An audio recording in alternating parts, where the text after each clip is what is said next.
Welcome to Beyond the Ordinary, a space for extraordinary souls navigating a world that often feels anything but simple. The battles you face, the challenges that test you, these are not random. They are the refining fires that meant to shape you into something much greater. Here, we explore the grace, strength, and wisdom that emerge when you rise above what others call impossible. This is your journey to uncover the extraordinary within.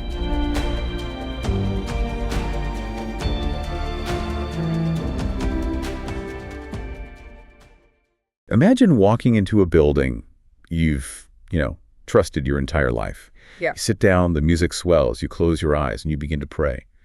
You're surrounded by friends, family, community leaders. It feels entirely safe. It feels sacred. Right. But according to the research we are unpacking today, in that exact moment, you might unknowingly be participating in an ancient, highly structured, occult summoning ritual. Which is it's a staggering premise. It really is. Yeah. And the people leading it from the stage, they might not even know they're doing it either. Right. We are looking at a space where deep-seated theology, cutting-edge psychological manipulation, and, hidden agendas violently collide. Yeah. I mean, we're talking about the complete hijacking of a belief system from the inside out. And before we dive into the deep end, let's lay down the ground rules for you listening. Today's source material plunges heavily into religious, specifically Christian, and occult themes. Very. Yeah. And as always, our mission on this deep dive is not to take sides. We aren't here to endorse a theology, and we certainly aren't here to judge anyone's personal religious practice. Exactly. Our goal is strictly analytical, right? We are going to unpack the fascinating and frankly terrifying worldview and arguments presented in the text you've shared with us. Yeah. So the text in question is a dense, deeply complex book published back in 2017. Right. It's titled Doctrines of Demons, Exposing Christian Witchcraft. And it was written by Loren and Carolyn Hamlett. Right. What makes the source particularly compelling and what forces us to really look at it through a very specific psychological lens is the background of the authors themselves. Right, because they aren't just researchers. No, they identify as former insiders of the occult. They are writing this as basically a massive warning label. It's an expose of what they claim are literal occult teachings that have successfully infiltrated modern charismatic Christianity. And let's actually define that term really quickly for you, because charismatic Christianity is a broad umbrella. We aren't just talking about a pastor with a lot of personal charisma. No. In theological terms, the charismatic movement generally refers to a style of Christian practice that heavily emphasizes direct supernatural experiences. Right, the experiential side. Yeah. We're talking about an intense focus on the gifts of the Spirit. So things like spontaneous prophecy, speaking in tongues, physical faith healings, and highly emotional, ecstatic worship services. Exactly. It's an environment that prioritizes the experiential above almost everything else. And Grace and Hamlett's argument is that this exact prioritization of experience over structured traditional scripture study has created the perfect vulnerability. Wow. Yeah. They are essentially saying, we used to build the spiritual Trojan horses for the occult, and now we are pointing them out, fully assembled, inside your city walls. That is quite the claim. It is. Our mission today is to explore how language, severe trauma, and a very human desperation for the supernatural can theoretically be weaponized to manipulate massive groups of people. Okay, let's unpack this. We have to start with their core phrase, Christian witchcraft. Yeah. Because, for most people, combining those two words is an oxymoron. Right. It's like saying dry water. Yeah, exactly. The authors address this cognitive dissonance right out of the gate, though. They note that when certain leaders are accused of practicing this, the leaders will try to redefine the word witchcraft defensively. Oh, absolutely. They'll say, witchcraft just means being controlling or manipulative, and I'm not doing that. Yeah. But the authors call this a classic psychological defense mechanism, right? Yeah. Projection. Which is brilliant from a psychological standpoint. Projection is when you take a behavior you are actively engaged in, say, manipulating a congregation, and you aggressively attribute it to your critics. But the text is completely uncompromising here. Grace and Hamlett aren't using the word witchcraft as a metaphor for a toxic boss or a manipulative pastor. No, they mean the real deal. Yes. They are defining it literally. They mean the actual mechanical use of sorcery, divination, and spell casting, perfectly camouflaged under a Christian aesthetic. And they categorize the people pulling this off into two distinct types of infiltrators. Right. They do. First, you have the conscious infiltrators. These are individuals who, according to the text, knowingly and actively work for a Luciferian or satanic agenda. Right. They know exactly what they are doing. Yeah, and their ultimate goal is to build a global system for the final Antichrist. But then they introduce arguably the more terrifying category, the unconscious or deceived infiltrators. Right. These are individuals who genuinely, with all their heart, believe they're doing God's work. They think they're faithful, anointed Christians. But they're not. Well, according to the authors, they have been carefully indoctrinated to promote esoteric New Age doctrines without even realizing it. Okay, I have to challenge the author's premise here, because the idea of an unconscious infiltrator feels a bit too convenient. How so? It's just the perfect scapegoat, you know? How do you unknowingly practice literal witchcraft? Yeah. Are the authors suggesting modern megachurch pastors are secretly reading 1920s theosophy books in their offices? Yeah. Or is this more of an accidental cultural osmosis? Well, what's fascinating here is how the authors connect this exact infiltrator structure to highly documented occult writings, specifically the work of Alice A. Bailey. Okay, who is that? So for context, Alice Bailey was a massively influential occultist and author in the early to mid-20th century. She founded the Lucis Trust, Right. which is an organization that still exists today, actually, and has historical ties to the United Nations. Oh, wow. Yeah. And Bailey wrote extensively about the ushering in of a new age. In her book, The Reappearance of the Christ, Bailey outlines the exact same two classifications of workers needed to bring about this new global paradigm. Wait, really? So she explicitly wrote about conscious and unconscious agents? Yeah, she did. She talks about the disciples who are consciously cooperating with the esoteric plan. These are the architects. Okay. But then she talks about world-conscious men and women who are working unconsciously. Bailey describes their main mission as being the destroyers of the old ways and the builders of the new ways. That is wild. Yeah, and if we look at the psychological mechanics of this framework, it's astounding. It posits that the most effective, most dangerous agents of a radical movement are the ones who don't even know they're in it. Because they're sincere. Exactly. Their absolute sincerity makes them incredibly convincing. You can't fake the kind of passion an unconscious infiltrator has because to them, it isn't a lie. That sincerity is the ultimate camouflage. Right. And the authors lay out exactly how these destroyers of the old ways operate within the church structure. Right. They use a very specific old versus new paradigm. According to the text, the old way is traditional biblical exegesis. And exegesis is just a fancy theological term for reading a text in its historical and grammatical context, right? Figuring out what the author actually meant. But the infiltrators systematically replace that with the new way. And the new way is all about seeking fresh, spontaneous revelations. Right. It's hunting for hidden esoteric meanings behind the text and relying on the visions of modern-day prophets instead of the written word itself. Yeah. And the psychological manipulation used to justify this shift is really fascinating. The infiltrators twist a very common biblical concept found in the book of Hebrews, the idea of a believer maturing and moving from drinking milk to eating solid food. Oh, right. They weaponize spiritual maturity. Exactly. They frame the foundational historical stuff, the exegesis, as boring baby milk. Like, you don't want to be a baby forever, do you? Don't you want the meat? The deep hidden secrets of the spirit realm. Yeah, it directly appeals to human ego and intellectual vanity. It really does. It creates an in-group and an out-group. The people who want the meat view themselves as the spiritually elite, while those asking basic questions about context are dismissed as, spiritually immature. But wait, hold on.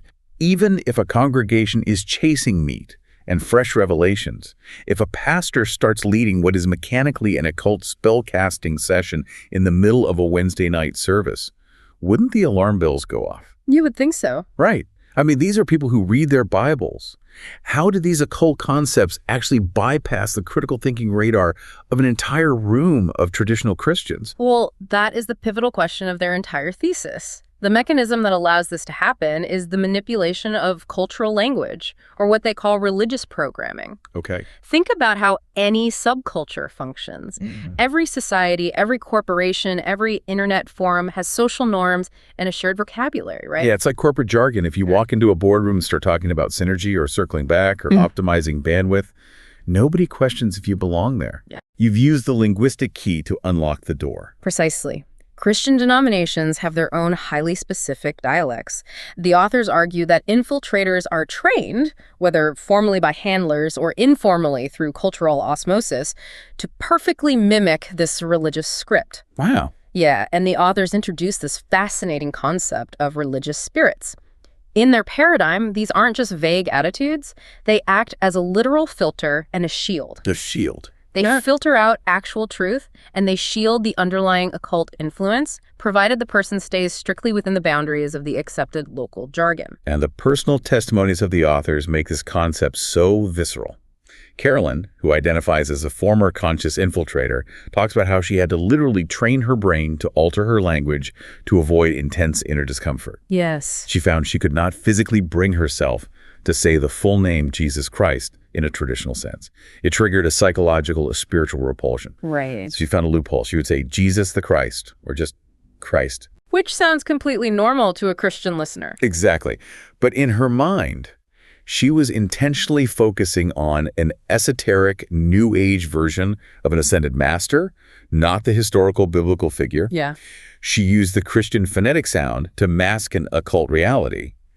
And then Loren's testimony provides the exact opposite perspective. Right, because she was an unconscious infiltrator. Exactly.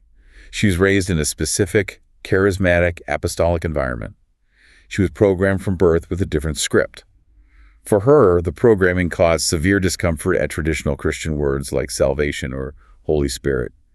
Her accepted local script only allowed the term Holy Ghost. It demonstrates how regional, specific religious dialects act as a security clearance. If you use the right local trigger words, the congregation's threat detection system just powers down. You're granted immediate trust. And that leads to the most jarring, controversial claim in the entire text. Oh, yeah. The idea of channeling a demon named Jesus. The authors reference an older book by Springmeyer and Wheeler about Illuminati mind control. Right. They describe a supposed mind control slave who infiltrated churches.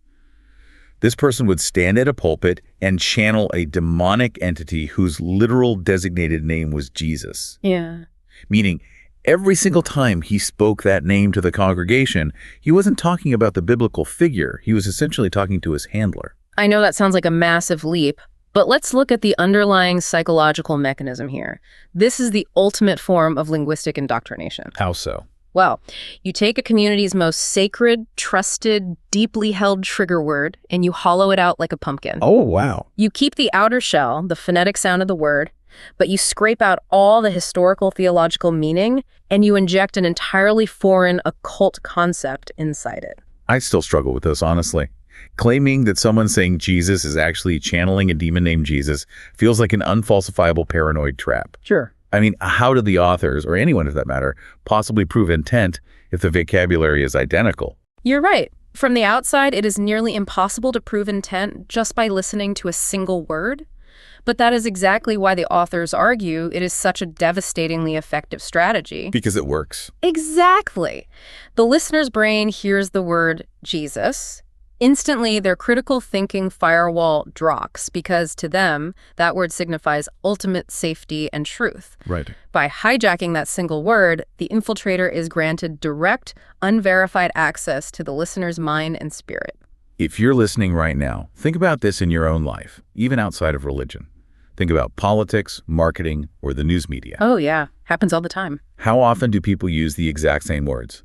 Words like freedom, justice, patriotism, or innovation, but they mean completely radically different things. Right. They hollow out a word you love, fill it with an agenda you would normally hate, and use it to gain your trust. It's a universal vulnerability, and it transitions us perfectly into the next major question. Once an infiltrator has bypassed the critical firewall and gained access to a congregation, how do they sustain the movement? Right. How do they keep them coming back? Exactly. How do they keep people coming back week after week? Well, the authors evaluate the legitimacy of these movements using a biblical concept that they believe has been completely bastardized. Yeah. The concept of fruit. The economy of the supernatural. The text leans heavily on the biblical idea that you will know a tree by its fruit. Yes. It's a metric for judging authenticity. But Grace and Hamlett argue that the modern charismatic movement has completely misidentified what fruit actually is. Completely. They've turned a spiritual metric into a corporate metric of worldly success. Yeah, in these infiltrated spaces, fruit is redefined as having a massive megachurch, driving a luxury car, securing a sudden financial windfall, or most importantly, experiencing intense, emotionally explosive supernatural events during a service. The text clarifies that true biblical fruit, things like love, joy, peace, patience, kindness, is a slow, lasting, internal transformation. All right. It is the result of quiet, ongoing discipline, not an instantaneous magical fix. In contrast, the authors introduce the concept of the fruit of unholy spirits. Yeah. And this is where they detail the exact physiological mechanics of what they call the spiritual high. And this is where theology and biology intersect in a really fascinating way. The authors claim that demonic entities can literally attach a spiritual cord to a human being. A cord? Yes. And through this cord, the entity can directly manipulate the human's physical nervous system and endocrine system. Okay, let's ground this. How does endocrine manipulation actually work in this context? Because this reads like spiritual science fiction. Well, think about the physiological rush of being at a massive rock concert or a high-stakes championship sports game. Okay. The lights go down, the bass vibrates in your chest, the crowd starts chanting in unison, your hypothalamus reacts to the sensory input, Right. your heart rate syncs with the rhythm, your brain floods with dopamine, oxytocin, and endorphins. You feel a profound sense of euphoria, unity, and invincibility. Sure, yeah. It is a deeply biological response to external stimuli. The authors are arguing that in these highly emotionally charged church services, demonic entities hijack this exact biological window. They artificially trigger the release of these opiates in the brain during moments of occult worship. So it creates a literal chemical addiction to the spiritual manifestation. Precisely. The person isn't just seeking a connection with God anymore. Their physical body is intensely craving the dopamine and endorphin rush that the demonic entity provides during these chaotic services. It is textbook positive reinforcement. The entity makes them feel physically euphoric when they engage in the occult practice, ensuring they keep coming back to the source for their next hit. And the flip side is the negative reinforcement. Right. The moment they start asking critical questions or try to pull away from the movement, the entity pulls the plug on the feel-good chemicals. Yeah, and the crash is brutal. Suddenly they experience severe withdrawal, crushing anxiety, overwhelming fear. Their body is punishing them for leaving. But here's where the mechanics get incredibly dark. The authors introduce the concept of subtractions and transferences. They claim that in this demonic economy, absolutely nothing is free. The concept of the subtraction is crucial to understanding their worldview. The authors argue that entities cannot create. They can only manipulate and move energy or circumstances around. Okay. Therefore, if a person receives a so-called demonic healing, let's say a chronic illness suddenly vanishes, or they experience an unexplained financial windfall through these practices, the cosmic ledger has to be balanced elsewhere. A subtraction must occur. Exactly. It's like taking out a payday loan on your soul. Oh, that's a good way to put it. Right. The entity gives you the immediate cash, the physical healing, the promotion, the euphoric high, but the interest rate compounds daily, and eventually they repossess your entire life. Exactly. They might get the promotion, but their mental health rapidly and violently deteriorates. They might get the money, but their marriage crumbles into sudden hostility. Or, in the case of a transference, the person seems perfectly fine, but the cost is transferred to a vulnerable family member. Their children suddenly start suffering from bizarre accidents, night terrors, or unexplainable illnesses. The examples they pull from Kirk Koch's historical research really bring this home. Koch documented cases like the farmer's son who had severe chronic knee pain. Yes, I remember that one. The family goes to a local magic charmer. The charmer repeats a spell, performs a ritual throwing kisses at the moon, and boom, the son's knee is instantly healed. Right. But he participated in occult white magic to get that result. The cost was that he fell into a deep suicidal depression months later. Or the example of the minister's wife who used a charmed salve to cure a skin ailment. The ailment vanished rapidly. Yeah. But almost immediately after, she fell and broke her arm in a freak accident, and her daughter inexplicably lost her entire ability to pray or feel any sense of faith. The physical healing was bought and paid for by a spiritual and physical transference. Which forces a massive logical question. If the cost is this devastating, if people's lives are secretly falling apart behind the scenes, why on earth do they stay in these movements? Well, The authors argue that followers stay because these leaders cultivate a massive, impenetrable cult of personality. Oh, interesting. Yeah. They expertly feed the ego of the follower while simultaneously positioning themselves as the absolute sole mediators of these supernatural experiences. If you are addicted to the spiritual high and the pastor is the only one who can facilitate it, you cannot leave. And that brings us to the modern obsession with prophets and seers. The text is scathing in its critique here. Very scathing. They argue the modern charismatic movement has become entirely man-centered.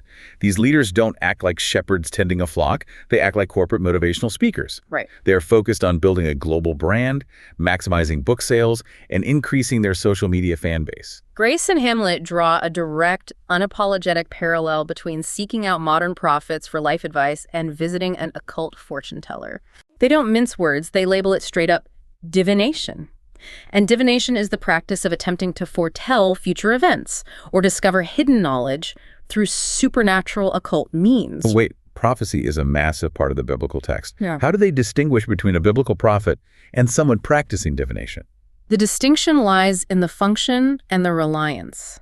When a Christian goes to a modern prophet to ask highly personal, specific questions like, should I take this job in Chicago? Is this the man I'm supposed to marry? Should I sell my house? The authors argue they have crossed into divination. Because they're treating them like a psychic. Exactly. They're treating the prophet like a psychic hotline. And the authors classify the prophetic words these leaders give into three brutal categories. Category 1, natural guesses. Right. This is just cold reading, generalized advice, and common sense masquerading as divine insight. Category 2, lying, works. This means it's a conscious human scam. Yeah. The leader's a con artist using basic investigative techniques who are manipulating people's emotions for financial gain. And category 3 is the most dangerous. False works. This is the demonic one. Yes, this means the supernatural information provided by the prophet is actually real and accurate, but it is entirely demonic in origin. It's a highly tailored trick designed to gain absolute trust right before leading the person off a psychological cliff. Wow. The psychological danger here cannot be overstated. By relying on a human prophet to give them a word from God, the follower completely bypasses their own critical thinking. They silence their own intuition. Have you ever found yourself doing this? I want you to really think about it. Have you ever been so exhausted by a major life decision that you just wanted to outsource it? It's so tempting. It is. You desperately want a mentor, a guru, or a pastor to just look at you and tell you exactly what to do so you don't have to weigh the pros and cons yourself. Right. The authors are warning that this exact moment of exhaustion, this abdication of personal responsibility, is the moment the trap snaps shut. You have handed over your agency. Furthermore, the text uses the foundational Christian story of Pentecost to completely dismantle this modern hierarchy. Okay, unpack that. So, according to traditional Christian theology, Pentecost was the specific historical moment the Holy Spirit was poured out and made available directly to all believers. Right. The authors argue that this event explicitly ended the need for an exclusive human mediator, a special prophet, or a seer to stand as a gatekeeper between God and humanity. Right. The veil was torn. Everyone has direct access. Exactly. Yet, Grace and Hamlett point out that these modern charismatic leaders are actively rebuilding that exact hierarchical Old Testament and ultimately occult system of control. Yeah. They are purposefully inserting themselves as the necessary toll booth on the road to the divine. If you want to hear from God, you have to come to their conference, buy their book, and submit to their authority. But if a leader has successfully bypassed your critical thinking and convinced you they are the sole toll booth to God, they can't just stand there and deliver a dry exegetical sermon. No, they need a show. They have to prove they hold the keys. They have to manufacture a spectacle. Which brings us to the physical manifestations, the showmanship. This is where the text reads like a surrealist novel. It really does. The authors list a series of bizarre phenomena that are highly prized and actively chased in these specific church environments. Like what? We are talking about gold dust inexplicably falling from the ceiling during worship, precious gems appearing out of thin air on the floor. Gems, really? Yeah. Thick, sparkling glory clouds forming inside the sanctuary, congregations erupting into hours of uncontrollable, holy laughter, or people staggering around the aisles as if deeply intoxicated. Oh, my goodness. They even describe entire sections of a crowd dropping to all fours and barking or making animal noises. Let me stop you there because that mental image is just wild. The authors pull no punches. regarding the authenticity of these events. They flatly state these manifestations fall into two categories. Right. One, they are human fakes. Literally, church staff dropping plastic glitter and fake acrylic jewels through the HVAC vents to whip the crowd into a frenzy. Which is crazy on its own. It is. Or two, if they are physically real, if the gold dust is genuinely manifesting out of thin air, it is an actual, localized, demonic manifestation. They call it demonic anointing. This raises an important question, though. Why do these specific chaotic manifestations happen in these specific environments and not, say, in a quiet, traditional liturgical service? Right. Why there? The text links this directly to the mechanical elements of occult spellcasting. The authors point out that a typical charismatic worship service unconsciously utilizes the exact same foundational elements as a deliberate occult ritual designed to create a spiritual atmosphere. I will break down how this actually works because it's not just magic, it's physiological manipulation. Yes. The authors highlight three main elements. First, visualization. In these services, the worship leader is constantly telling the crowd to close their eyes and picture Jesus walking into the room or to visualize the Holy Spirit as a fire filling the space. Second, emotion. The entire environment is engineered to whip the human heart into a state of heightened, expressed vulnerability. Right. The chord progressions in the music, the dynamic lighting, the weeping, the swaying, it is designed to suppress the analytical left brain and hyper-stimulate the emotional right brain. And third, sound. Specifically, repetitive sound. The use of highly repetitive musical bridges, rhythmic chanting, or what the authors refer to as false tongues. Yeah. To be clear, they aren't attacking the biblical concept of speaking in languages. They are critiquing the repetitive, hypnotic babbling that often occurs in these settings. If we look at the neurology here, engaging in repetitive chanting while experiencing high emotional arousal and intense visualization physically tires out the prefrontal cortex, the part of your brain responsible for logic, reason, and boundary setting. Wow, so it puts you in a trance. It induces a mild, highly suggestible trance state. The authors bring up Kurt Koch's research again, noting that repeating magic words, or charming, is a fundamental staple of occult white magic. So you have a room full of thousands of people. Their prefrontal cortexes are suppressed. They are actively visualizing entities, experiencing intense emotional euphoria, and chanting rhythmically, all with the explicit spoken expectation that a physical, supernatural manifestation is about to happen. Grace and Hamlett argue that executing this specific formula creates what occultists refer to as Christ consciousness. Okay, what is that? To be absolutely clear, in occult terms, this has nothing to do with Jesus Christ of Nazareth. Christ consciousness is a New Age concept of a false, unified spiritual enlightenment or a collective vibrational frequency. When the congregation unknowingly taps into this exact frequency through these ritualistic methods, they are essentially unlocking the door and rolling out the red carpet for demonic entities. And what do those entities do when they arrive? They drop gold dust. Exactly. It is a cheap, shiny parlor trick. It's misdirection. It's a magician waving a shiny object in his left hand so you don't see what his right hand is doing. The authors are basically saying these chaotic church services are accidental summoning rituals. You think you're praising God, but the mechanics of what you are doing are rooted in ancient sorcery. It's like accidentally reading from the Necronomicon because the cover had a cross painted on it. That is the core of their warning. The gold dust, the feathers floating down, the fake gems, these are highly visible physical distractions. Right.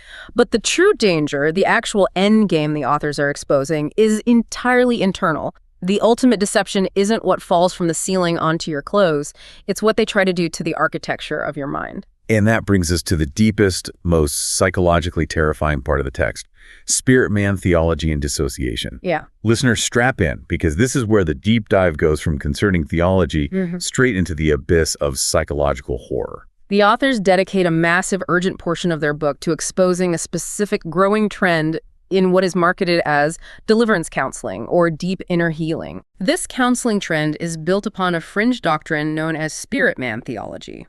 The core foundational claim of this theology is that the human spirit is not a single, unified whole. Instead, they teach that the spirit is comprised of 7 distinct independent parts or portions. And the biblical justification for this is wild. They take Romans chapter 12, which lists various spiritual gifts, prophet, servant, teacher, exhorter, giver, ruler, and mercy, and they radically twist the text. They really do. They claim these aren't just actions or gifts. They claim these are the literal names of the 7 separate fragments that make up your human spirit. The practical application of this doctrine in a counseling session is where the danger lies. The practice involves a Christian counselor acting almost identically to a clinical hypnotist. Okay, really? Yes. The counselor guides the client to go inside themselves, to close their eyes and deeply visualize their spirit actively splitting into these 7 distinct personalities. The counselor then proceeds to communicate with these individual parts separately, as if they are different people living inside the client's body. Let me make sure I'm understanding the mechanics of this, because it sounds completely reckless. It is. The authors are saying that in order to supposedly heal someone's emotional pain or trauma, these counselors are taking a healthy, unified human mind and intentionally partitioning it like a computer hard drive. They're creating multiple personalities from scratch. Yes. The stated goal of this counseling is to teach the client to permanently separate their spirit and give those spirit parts absolute authoritarian dominion over their soul, which the theology defines as the conscious, logical mind. But are these counselors doing this maliciously, or are they just misguided people playing with psychological fire? Well, according to the authors, who are writing not just as theologians but as documented survivors of severe trauma and dissociative disorders themselves, the intent almost doesn't matter because the clinical result is catastrophic. Right. They recognize exactly what is happening in these sessions. They argue that this inner healing counseling is literally mechanically inducing dissociative identity disorder, or DD. For those who might not know, dissociative identity disorder is a severe psychological condition. It is typically the brain's ultimate defense mechanism against unspeakable, repeated childhood trauma. Yes. The brain literally shatters its identity into pieces so that one part can absorb the abuse while another part survives. It is a profound tragedy. Exactly. And the authors are claiming that by asking a person to compartmentalize their psyche, assign names to those compartments, and allow those compartments to operate independently of their conscious will, the counselor is no longer providing therapy. No, they're causing trauma. They're artificially simulating the effects of severe trauma. They are acting as a mind control programmer, fracturing a unified ego. And the authors point out how the counselors mask this abuse using sophisticated linguistic manipulation. They call it doublespeak and doublethink, pulling straight from George Orwell's 1984. Right. When a client inevitably gets confused or scared about their mind splitting, the counselor uses a semantic trick. The language manipulation is incredibly insidious. The counselors will firmly tell the client, Satan fragments the spirit, but God portions the spirit. Which means absolutely nothing. Psychologically and practically, fragmenting and portioning are the exact same mechanical action. A split is a split. But by controlling the vocabulary, the counselor forces the client into a state of cognitive dissonance or doublethink. Wow. They make the client believe that this terrifying, induced psychological fracturing is actually a wholly divine healing process, simply because they use the word portion instead of fragment. And then there was the detail about carousel programming. When I read this in the source material, it chilled my blood. Yeah, it's dark. Because this isn't just a bad theological metaphor, this is a documented psychological weapon. Carousel programming is a highly specific, clinically recognized script used in severe, trauma-based mind control, often referred to as TBMC. In documented cases of TBMC, victims are subjected to horrific torture until their mind inevitably fractures to cope with the pain.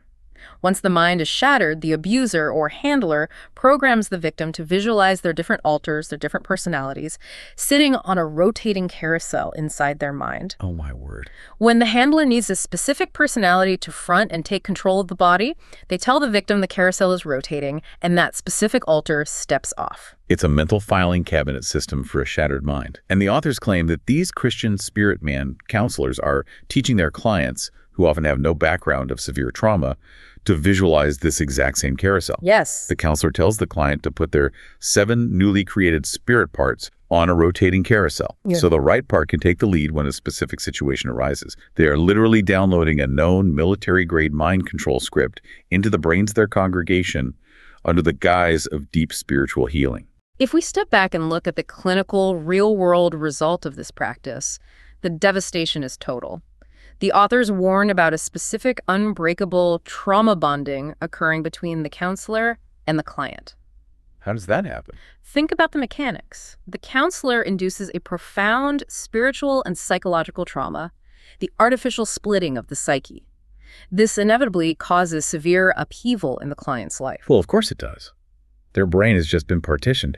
We're talking about sudden onset insanity, crippling depressive episodes, nervous breakdowns, and a complete inability to function in baseline reality. And when that terrifying upheaval hits, what does the terrified client do? They run directly back to the counselor. Because they're the only one who can fix it. They become completely, desperately codependent on the exact person who broke their mind in the first place, because they have been programmed to believe that only this specific counselor possesses the advanced spiritual warfare knowledge required to fix the nightmare. It is a perfectly sealed, closed loop of control. The counselor breaks the mind, positions themselves as the only available savior, and the client is reduced to a permanent, dependent patient. Yeah. It is the ultimate, most refined form of spiritual and psychological abuse. They don't need to lock you in a compound. They have built the prison inside your own mind. Which brings us to the end of what has been an incredibly intense, harrowing journey through this material. We have covered a massive amount of conceptual ground today. We really have. Based purely on the text provided by Grace and Hamlett, we've explored their deeply held, controversial belief that modern occultism isn't just pentagrams, black robes, and midnight rituals. Right. It has evolved. It can be incredibly subtle and aesthetically beautiful. It can look like a smiling, highly charismatic, motivational speaker, seamlessly weaving corporate jargon into a Sunday sermon. It can look like a trusted prophet, offering you a quick shortcut to major life advice so you don't have to carry the burden of critical thinking. It could look like literal gold dust falling from a ceiling during a hypnotic, emotionally overwhelming worship service. And worse. Or, most terrifyingly of all, it could look like a compassionate counselor promising you deep inner peace by slowly, methodically splitting your mind into pieces. If we synthesize the core underlying message of Grace and Hamlett's warning, it all comes down to the universal reality of human vulnerability. Right. The desperate human desire for a shortcut makes us incredibly susceptible to catastrophic manipulation. Whether it's a shortcut to physical healing, a shortcut to financial wealth, or a shortcut to hearing the voice of the divine without doing the quiet, disciplined, often boring work of studying foundational texts, these desires are the open windows through which manipulation enters. True spiritual safety, the authors vehemently argue, does not lie in chasing emotional highs, supernatural parlor tricks, or complex, fragmented psychologies. It lies in quiet, unflashy, foundational truth, rigorous self-control, and the heavy but necessary burden of taking personal responsibility for one's own faith, mind, and choices. It's a profoundly sobering reminder that the most dangerous, destructive counterfeits in the world are the ones that look almost exactly like the real thing. It requires a relentless commitment to clarity to tell the difference. Absolutely. So I want to leave you with a final thought to mull over, building on the mechanics of everything we've unpacked today. If the authors are right, and our deepest, most sincere desires for the miraculous can be so easily weaponized against us through language, music, and social pressure. Oh, actually, let me rephrase that without the pause. If the authors are right, and our deepest, most sincere desires for the miraculous can be so easily weaponized against us through language, music, and social pressure, how much of what we currently consider to be our own spiritual intuition or our own gut feeling is actually just a lingering echo of the programming we've absorbed from our culture? Until next time, keep digging.